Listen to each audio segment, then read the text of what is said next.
inkastoo jawigu aad u qurux badan yahay bisana waa maalin madow maantay walaalahan reer Somaliland waxa ay heshiis la galeen dawladda gacan ku rimiska ah gumeystaha ah Israel mudane Abdiraxmaan Ciro madaxweynaha Somaliland maantay taariikhda dadka Soomaaliyeed iyo dadka Islaamka ah wuxuu ka galay baalmadow runtii arrinta iyada ah waa isaga tacsiyeynaa si guud dadka Soomaaliyeed ahaan waxyaabaha oo siyaasaddu keento oo kala aragti wanaanta ah dagaaladii sokeeye waa waxyaabo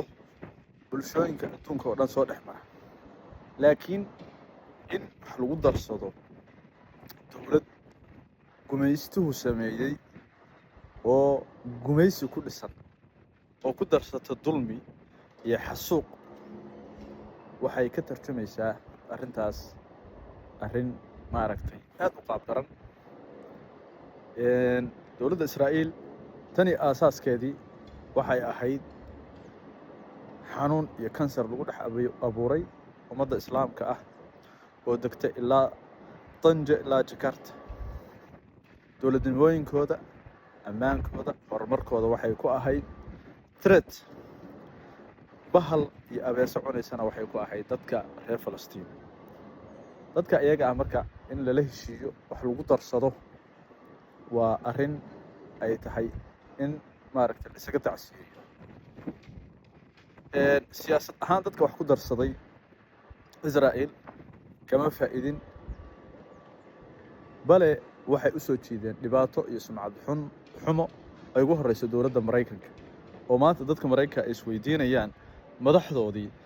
maxay go'aan uga gaari la'yihiin xiriirka ay la leeyihiin Israa'iil waqtiga hadda la joogana waqtigu ka dambeeyo waxaa soo xoogaysanaya codadka diidan in gacan saar la yeesho Israa'iil sidaa daraaddeed fariintan waa fariin wacyigelin ah baraarujin ah qof walba oo Soomaali ah waa inuu ogaado khatar cusub oo culus inay nagu soo biirto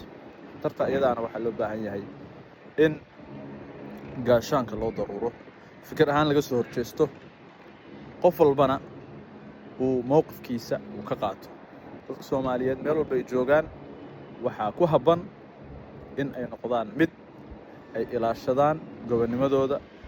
midnimadooda walaalnimadooda islaamnimadooda waxaan rajaynayaa in ay noqoto fariin gaarta meel fog Soomaaliya iyo dadka Soomaalida ahba meel kasta ay joogaan Ilaahay subxaanahu wa tacaala ha u hiiliyo iyagana ha fahansiiyo inay noqdaan dad aanan u baahanayn in ay gumeyste ehel ka dhigtaan ay hoosta soo gashtaan